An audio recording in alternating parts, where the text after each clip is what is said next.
കൈകളിൽ പിടിച്ചുകൊണ്ട് സായ് സാരംഗ് മിത്രയെ നോക്കി നിന്നു.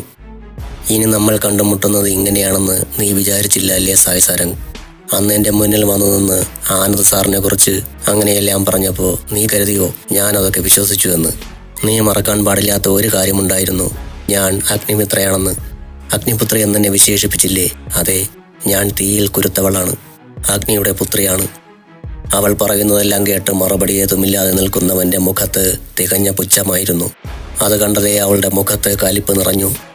നിന്റെ മുഖത്ത് ഇപ്പോൾ വിരിഞ്ഞു നിൽക്കുന്ന ഈ പുച്ഛം എന്തിൻ്റെ പേരിലാണെന്ന് മനസ്സിലാക്കാനുള്ള സാമാന്യ ബുദ്ധിയൊക്കെ എനിക്കുണ്ട്. എല്ലാം കഴിഞ്ഞ് നീ ജയിലിലേക്ക് പോകുന്ന ഒരു ദിവസമുണ്ട്. അന്നും ഇതുപോലെ ഞാൻ നിന്റെ മുമ്പിൽ വന്നു നിൽക്കും. അപ്പോഴും ഉണ്ടാകണം ഈ പുച്ഛം നിന്റെ മുഖത്ത്. പല്ല് കടിച്ചമർത്തിക്കൊണ്ടാണ് മിത്ര അത്രയും പറഞ്ഞത്. വരട്ടെ സായ് സാരംഗ്. അതും പറഞ്ഞുകൊണ്ട് അവൾ തിരികെ നടന്നു. തിരികെ SIയുടെ റൂമിലെത്തുമ്പോൾ അവിടെ പൊരിഞ്ഞ ചർച്ചയിലാണ്. അഗ്നിമിത്ര കൊടുത്ത ഫയലിലെ ഓരോ അറിവുകളും ഞെട്ടിക്കുന്നതായിരുന്നു. അതിനെക്കുറിച്ചുള്ള ചർച്ചകൾ പുലരും വരെ നീണ്ടുനിന്നു. അവരുടെ ചർച്ചകൾ പുരോഗമിക്കുന്ന നേരത്ത് കൃഷ്ണമൂർത്തിയുടെ മടിയിൽ തലവെച്ചുകൊണ്ട് ഒരു ബെഞ്ചിൽ കിടന്നുറങ്ങുകയാണ് മിത്ര. ഇടയ്ക്കിടയ്ക്ക് അവളിലേക്ക് നീളുന്നുണ്ട് കിഷോറിന്റെ കണ്ണുകൾ. എൻ്റെ പെണ്ണ് എത്ര ബുദ്ധിമതിയാണ്.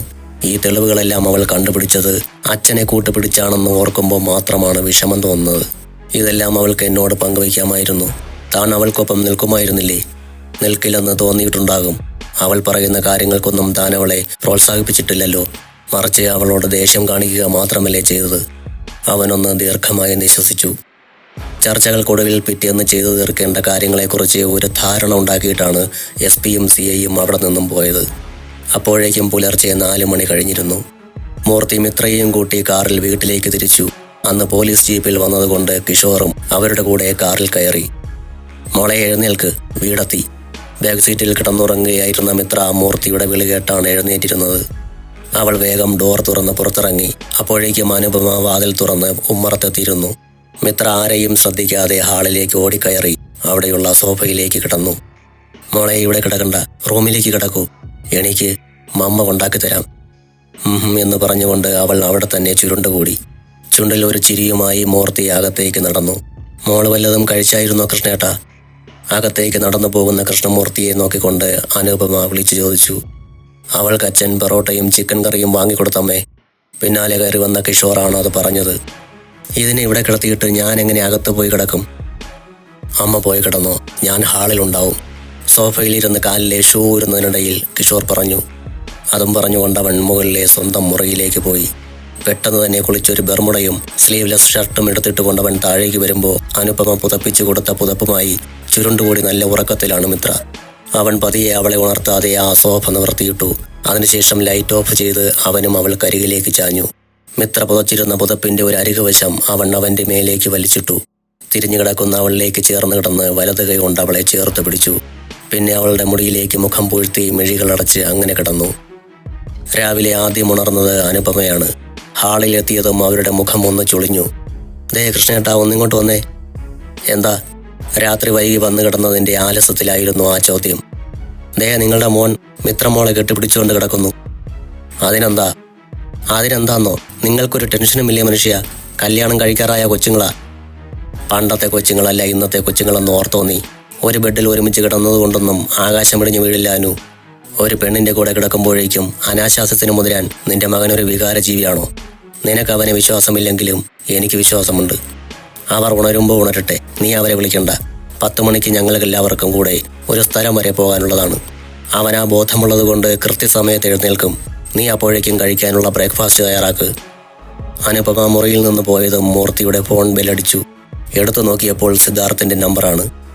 അച്ഛൻ പറഞ്ഞു ഇന്നലെ മൂർത്തിയെങ്കിൽ വന്ന് മിത്രയെ കൂട്ടിക്കൊണ്ടു പോയിട്ടുണ്ടെന്ന്. അവളിപ്പോൾ എവിടെയുണ്ട്? മൂർത്തി കോളെടുത്ത് ഹലോ എന്ന് പറയുന്നതിന് മുൻപ് അപ്പുറത്തു നിന്നും സിദ്ധുവിന്റെ ചോദ്യമെത്തി. അവളിപ്പോൾ ഇവിടെയുണ്ട് മോനെ, എൻ്റെ കൂടെ. ഒരു കേസിന്റെ അന്വേഷണമാണ്. മിത്രമോൾ നമ്മൾ വിചാരിച്ച പോലെയല്ല. പോലീസുകാർക്ക് പോലും പിടികിട്ടാത്ത കേസാണ് അവളിപ്പോൾ വെളിച്ചത്ത് കൊണ്ടുവന്നിരിക്കുന്നത്. അതിന്റെ ഒരു അന്വേഷണത്തിന്റെ ഭാഗമായി ഒരിടം വരെ പോകേണ്ടതുണ്ട്. കൂടെ ACPയും സർക്കിൾ ഇൻസ്പെക്ടറും ഉണ്ടാവും. വൈകുന്നേരം മോളെ ഞാൻ വീട്ടിൽ കൊണ്ടാക്കി തരാം. കല്യാണം കഴിയാത്ത കുട്ടിയാ. അവിടെ വന്നു നിന്നതിന്റെ പേരിൽ നാളെ അവൾക്ക് വരുന്ന ആലോചനകൾ ഒന്നും മുടങ്ങിപ്പോകരുത്. വൈകിട്ട് തന്നെ അവളെ ഇവിടെ കൊണ്ടുവിടണം. ശരി സിദ്ധു. മറുപടിക്ക് കാത്തു നിൽക്കാതെ അപ്പുറത്ത് ഫോൺ കട്ട് ചെയ്തിരുന്നു. അയാൾ ഫോണും കയ്യിൽ പിടിച്ച് ബെഡിൽ എഴുന്നേറ്റിരുന്നു. ഈ നില തുടർന്നാൽ മക്കളുടെ കല്യാണം നടത്താൻ ഞാൻ കുറേ കഷ്ടപ്പെടേണ്ടി വരുമല്ലോ. എന്തിന്റെ പേരിലായാലും മിത്രമോളെ നഷ്ടപ്പെടുത്താൻ പറ്റില്ല. ആ, എന്തും വരുന്നിടത്ത് വെച്ച് കാണാം. അവരുടെ കല്യാണ സമയത്തല്ലേ. ഇപ്പോഴേ ടെൻഷൻ അടിച്ചിരിക്കുന്നത് എന്തിനാ? അയാൾ വീണ്ടും ബെഡിലേക്ക് മറിഞ്ഞു. മിത്രമെല്ലെ കണ്ണു തുറന്നതും താനിപ്പോൾ എവിടെയാണെന്നറിയാൻ അല്പം സമയമെടുത്തു. ആകെ ഇരുട്ടുള്ള ഒരു സ്ഥലം. മാർദ്ദവമുള്ള ബെഡിലല്ല, എന്തോ കനമുള്ള വസ്തുവിലാണ് കിടക്കുന്നത്. ആ കനമുള്ള വസ്തു എന്താണെന്നറിയാൻ അവൾ കൈകൊണ്ടൊന്ന് പരതി. അതെ, അതെന്റെ നെഞ്ച. വല്ലാതെ തടവിയാൽ ശരിയാവില്ല. അതും പറഞ്ഞുകൊണ്ടവൻ അവളെ താങ്ങിപ്പിടിച്ച് തന്റെ ഇടത് കൈ വലിച്ചതും അവളുടെ തല സോഫയുടെ പതുപതുത്ത കുഷ്യനിലേക്ക് വീണു. താൻ ഇത്രയും നേരം ഇവന്റെ മേൽ തലയും കാലും കയറ്റി വെച്ചുകൊണ്ടാണോ കിടന്നിരുന്നത്? മോശം. ആരെങ്കിലും കണ്ടുവന്നിരുന്നെങ്കിലോ? അതും ഹാളിലെ സോഫയിൽ. ചമ്മലിനേക്കാളേറെ ദേഷ്യമാണ് അവൾക്ക് തോന്നിയത്. നീ എന്തിനാ കിച്ചു എൻ്റെ അടുത്ത് വന്ന് കിടന്നത്? അവൾ ദേഷ്യത്തോടെ ചോദിച്ചുകൊണ്ട് സോഫയിൽ എഴുന്നേറ്റിരുന്നു. കിടന്നാലെന്താ, നിനക്കെന്തെങ്കിലും കുഴപ്പം വന്നോ? അടച്ചിട്ട റൂമിനകത്തൊന്നുമല്ലല്ലോ, ഇവിടെ എല്ലാവരും കാണുന്നിടത്തല്ലേ. അവൾ അവനെ രൂക്ഷമായി നോക്കിക്കൊണ്ട് എഴുന്നേറ്റ് അകത്തേക്ക് നടന്നു. 10 മണിയാകുമ്പോഴേക്കും ബ്രേക്ക്ഫാസ്റ്റ് കഴിഞ്ഞ് എല്ലാവരും റെഡിയായി നിന്നു. ACPയും CIയും വന്ന ജീപ്പിലാണ് അവരും കയറിയത്. ആ വാഹനം ചെന്നു നിന്നത് കീഴത്തൂർ ഗംഗാധരൻ പോറ്റിയുടെ തറവാട് വീടിന് മുന്നിലാണ്. പോലീസ് വാഹനമാണെന്ന് കണ്ടപ്പോഴാണ് സെക്യൂരിറ്റി ഗേറ്റ് തുറന്നു കൊടുത്തത്. വിശാലമായ മുറ്റത്തേക്ക് ഒരു പോലീസ് ജീപ്പ് വന്നു നിൽക്കുന്നത് കണ്ട് കാര്യസ്ഥൻ ശിവശങ്കരൻ പെട്ടെന്ന് തന്നെ ഓടി വന്നു. കാക്കിധാരികളായ പോലീസുകാരെ കണ്ടതും അയാൾ അവരെ വിനയപൂർവ്വം അകത്തേക്ക് ക്ഷണിച്ചു. ഗംഗാധരൻ പോറ്റിയില്ലേ ഇവിടെ? CI മോഹനചന്ദ്രൻ ചോദിച്ചതും ഉണ്ട്, ഇപ്പോൾ വിളിക്കാമെന്ന് പറഞ്ഞുകൊണ്ട് അയാൾ അകത്തേക്ക് പോയി. പൂമുഖത്തെ ഇരിപ്പിടങ്ങളിൽ ഒന്നും ഇരിക്കാതെ അവർ 5 പേരും അവിടെ തന്നെ നിന്നു. അപ്പോഴേക്കും അകത്തു നിന്നും ഒരു 70-നടുത്ത് പ്രായം വരുന്ന ഒരാൾ തോളിൽ കിടക്കുന്ന 2-ാം മുണ്ടെടുത്ത് കുടഞ്ഞുകൊണ്ട് പൂമുഖത്തേക്ക് വന്നു. ഞാനാണ് ഗംഗാധരൻ പോറ്റി. എന്നോട് എന്ത് ചോദിക്കാനാണെങ്കിലും അകത്തോട്ടിരിക്കാം. ആഠ്യത്വം നിറഞ്ഞ അയാളുടെ ക്ഷണം അവർ നിരസിച്ചില്ല. എല്ലാവരും സ്വീകരണ മുറിയിലെ ഇരിപ്പിടങ്ങളിലേക്കിരുന്നു. അവർക്കെതിരെയായി ഗംഗാധരൻ പോറ്റിയും. പ്രൊഫസർ ആനന്ദ് ഗംഗാധർ താങ്കളുടെ മകനല്ലേ? ACP വിശ്വനാഥ മേനോൻ ആദ്യത്തെ ചോദ്യം എടുത്തിട്ടു. അതെ, എൻ്റെ മകനാണ് ആനന്ദ് ഗംഗാധർ. മകനും കുടുംബവും ഇവിടെ തന്നെയല്ലേ താമസിക്കുന്നത്? മകൻ ഇവിടെ തന്നെയാണ്, പക്ഷേ അവന് കുടുംബമില്ല. അയാൾ മറുപടി പറഞ്ഞു. കുടുംബമില്ല എന്ന് പറഞ്ഞാൽ വിവാഹം കഴിച്ചില്ല എന്നാണോ അർത്ഥം? അതെ, അവൻ വിവാഹം കഴിച്ചിട്ടില്ല. വിവാഹം കഴിച്ചിട്ടില്ല എന്നോ അതോ വിവാഹം കഴിച്ചില്ല എന്ന് നിങ്ങളെ തെറ്റിദ്ധരിപ്പിച്ചതോ? അവനൊന്ന് വിവാഹം കഴിച്ച് കുടുംബം നടത്തുന്നത് കാണാൻ കൊതിക്കുന്ന 2 വ്യക്തികളാണ് ഞാനും എൻ്റെ ഭാര്യ സത്യഭാമയും. അവൻ വിവാഹം കഴിച്ചിട്ടില്ല എന്ന് ഞാൻ പറഞ്ഞത് സത്യമാണ്. അപ്പോൾ ഈ കാണുന്നത് എന്താണ്? CI മോഹനചന്ദ്രൻ ഫയലിൽ നിന്നും ഒരു കടലാസ് എടുത്ത് അയാൾക്ക് നേരെ നീട്ടി. അത് വാങ്ങി നോക്കിയതും അയാൾ മുന്നിലിരിക്കുന്നവരുടെ മുഖങ്ങളിലേക്കെല്ലാം മെഴിയോടിച്ചു. ഇങ്ങനെ ഒരു സംഭവം ഞാൻ അറിഞ്ഞിട്ടില്ല. അതും കയ്യിൽ പിടിച്ചുകൊണ്ട് അയാൾ പറഞ്ഞു. എന്നാൽ 23 വർഷങ്ങൾക്ക് മുമ്പ് നിങ്ങളുടെ മകൻ ഒരു വിവാഹം കഴിച്ചിരുന്നു, ഒരു ലക്ഷ്മിയുമായി. അതിലവർക്കൊരു മകളും ജനിച്ചിട്ടുണ്ട്. എന്നാൽ അവർ തനിച്ച് താമസിക്കുന്നിടത്ത് ആനന്ദില്ലാത്ത സമയം ആരോ അതിക്രമിച്ചു കയറി ലക്ഷ്മിയെ അപമാനപ്പെടുത്താൻ നോക്കിയതിന്റെ ഫലമായി അവരയാളെ കുത്തിക്കൊന്നു. സ്വയം കുറ്റമേറ്റെടുത്ത ലക്ഷ്മിയെ പോലീസ് അറസ്റ്റ് ചെയ്തു കൊണ്ടുപോയി. ജയിലിൽ വച്ചാണ് അവൾ ഒരു കുഞ്ഞിനെ പ്രസവിച്ചത്. 1.5 വയസ്സുവരെ ആ കുഞ്ഞിനെ അവൾ തൻ്റെ അടുത്ത് നിർത്തിയുള്ളൂ. അതിനുശേഷം ആർക്കോ ദത്ത് നൽകി. ഈ വിവരങ്ങളെല്ലാം ഞങ്ങൾ അറിഞ്ഞു വരുമ്പോഴേക്കും ലക്ഷ്മിയെ ആരോ വധിച്ചു കഴിഞ്ഞിരുന്നു. അവൾ ആരാണെന്ന് പുറം ലോകം അറിയുമെന്ന ഭയത്താൽ ആനന്ദ് തന്നെയാണ് അവളെ കൊന്നത്. ACP പറഞ്ഞത് കേട്ട് അയാൾ തല താഴ്ത്തിയിരുന്നു. സത്യം പറഞ്ഞാൽ ഞങ്ങൾ ആനന്ദിനെ അറസ്റ്റ് ചെയ്യാനാണ് വന്നത്. അയാൾ ഇവിടെ ഉണ്ടെങ്കിൽ വിളിക്കൂ. അവൻ ഇവിടെ ഇല്ല എന്ന് ഞാൻ നുണ പറയില്ല. ഇവിടെയുണ്ട്, വിളിക്കാം. അതിനു മുമ്പ് അവൻ വിവാഹം കഴിച്ചു എന്ന് പറയുന്ന പെൺകുട്ടിയുടെ ഫോട്ടോ ഒന്ന് എനിക്ക് കാണിച്ചു തരാമോ? ചിലമ്പിച്ച സ്വരത്തിൽ അയാൾ അത് ചോദിക്കുമ്പോൾ അതിനെന്താ തരാമല്ലോ എന്ന് പറഞ്ഞുകൊണ്ട് CI മോഹനചന്ദ്രൻ ഫയലിൽ നിന്നും ഒരു ഫോട്ടോ എടുത്ത് അയാൾക്ക് നേരെ നീട്ടി. ഫോട്ടോ വാങ്ങി നോക്കിയ അയാൾ ഒരു നിമിഷം സ്തബ്ധനായി. ഇത് ലച്ചുമോളല്ലേ? ഞങ്ങളുടെ ലക്ഷ്മി. നിങ്ങൾ പറയുന്നതെല്ലാം ശുദ്ധ അസംബന്ധമാണ്. സ്വന്തം സഹോദരിയെ വിവാഹം കഴിക്കാൻ മാത്രം ലോകത്ത് സ്ത്രീകളില്ലായോ? അത്രമാത്രം അധപ്പതിച്ചുവോ അവൻ? ഇതെല്ലാം തെറ്റാണ്. ലച്ചുമോൾ ഗർഭിണിയായതും ഒരു കുഞ്ഞിനെ പ്രസവിച്ചതും സത്യമാണ്. അവൾ പ്രസവിച്ചത് ജയിലറയ്ക്കുള്ളിലല്ല, ഇവിടെ ഈ തറവാട്ടില.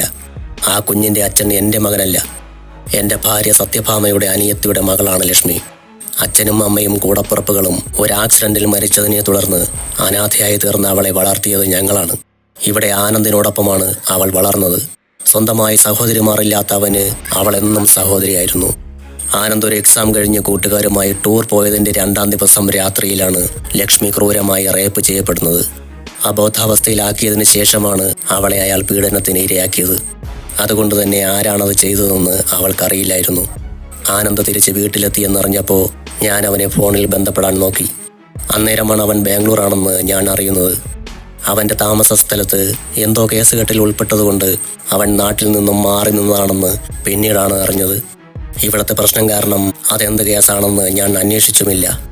ഈ സമയത്താണ് അവളെ ഇഷ്ടപ്പെട്ടിരുന്ന ഒരാൾ ഈ അവസ്ഥയിലും അവളെ കയ്യേൽക്കാമെന്ന് പറഞ്ഞുകൊണ്ട് എന്നെ സമീപിച്ചത്. അയാളാണ് അവളുടെ ഭർത്താവ് ലക്ഷ്മണൻ പോറ്റി.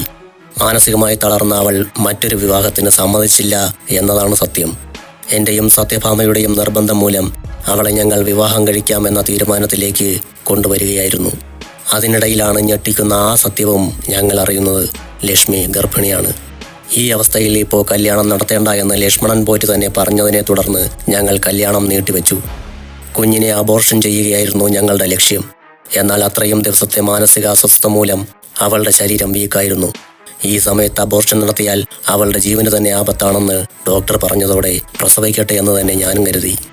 ഇരുട്ടറയിൽ എന്നോണം ഈ തറവാടിൻ്റെ ഒരു മുറിയിൽ ലച്ചു ദിവസങ്ങൾ കഴിച്ചുകൂട്ടി. അങ്ങനെ മാസം തികഞ്ഞവൾ പ്രസവിച്ചത് ഒരു പെൺകുഞ്ഞിനെയായിരുന്നു. ലക്ഷ്മണൻ പോറ്റിയുടെ വീട്ടുകാർ ആ കുഞ്ഞിനെ സ്വീകരിക്കില്ല എന്നറിയുന്നതിനാലും ലച്ചുവിന് ആ കുഞ്ഞിനെ സ്നേഹിക്കാൻ കഴിയില്ല എന്നതിനാലും ഞങ്ങൾ ആ കുഞ്ഞിനെ അവളുടെ സമ്മതപ്രകാരം ഒരു അനാഥാലയത്തിന് ഏൽപ്പിച്ചു. ഈ സംഭവങ്ങൾ നടക്കുമ്പോഴൊന്നും ആനന്ദ് ഞങ്ങൾക്കരികിൽ ഉണ്ടായിരുന്നില്ല. 3 മാസം പ്രായമുള്ള കുഞ്ഞിനെ അനാഥാലയത്തിൽ ഏൽപ്പിച്ചതിന് ശേഷം ഞങ്ങൾ അവളെ ലക്ഷ്മണൻ പോറ്റിക്ക് വിവാഹം ചെയ്തു കൊടുത്തു. പിന്നീട് അവർക്കൊരു കുഞ്ഞുണ്ടാകാത്തതിനെ തുടർന്ന് അവർ രണ്ടുപേരും അനാഥാലയത്തിൽ പോയി ആ കുഞ്ഞിനെ ദത്തെടുക്കാൻ തീരുമാനിച്ചു. എന്നാൽ അപ്പോഴേക്കും ആരോ ആ കുഞ്ഞിനെ ദത്തെടുത്ത് കഴിഞ്ഞിരുന്നു. പിന്നീട് അവർ രണ്ടുപേരുമുള്ള പ്രശ്നത്തിൽ അവൾ വീട് വിട്ടിറങ്ങിപ്പോവുകയും ഏതോ അനാഥാലയത്തിൽ താമസിക്കുകയും ചെയ്തിരുന്നു. അവിടെ വെച്ചാണ് അവൾ കൊല്ലപ്പെടുന്നത്. ലച്ചുവിൻ്റെ മരണത്തിലോ അവളുടെ ഗർഭത്തിലോ ആനന്ദ് ഗംഗാധർ എന്ന എൻ്റെ മകന് യാതൊരു പങ്കുമില്ല. ഈ സർട്ടിഫിക്കറ്റിൽ പറയുന്ന ലക്ഷ്മി നിങ്ങൾ ഉദ്ദേശിക്കുന്ന ലക്ഷ്മിയുമല്ല. അപ്പോഴേക്കും അയാളുടെ കയ്യിൽ ആ വിവാഹ സർട്ടിഫിക്കറ്റ് ഉണ്ടായിരുന്നു. അതിലേക്ക് വീണ്ടും മിഴികൾ ഓടിക്കവേ ഗംഗാധരൻ പോറ്റി പോലീസുകാരുടെ മുഖത്തേക്ക് ഒന്നുകൂടി നോക്കി. ഇതിൽ പറഞ്ഞിരിക്കുന്ന ലക്ഷ്മി വെറും ലക്ഷ്മി അല്ലല്ലോ, ലക്ഷ്മി പാർവതി എന്നാണല്ലോ പേര്.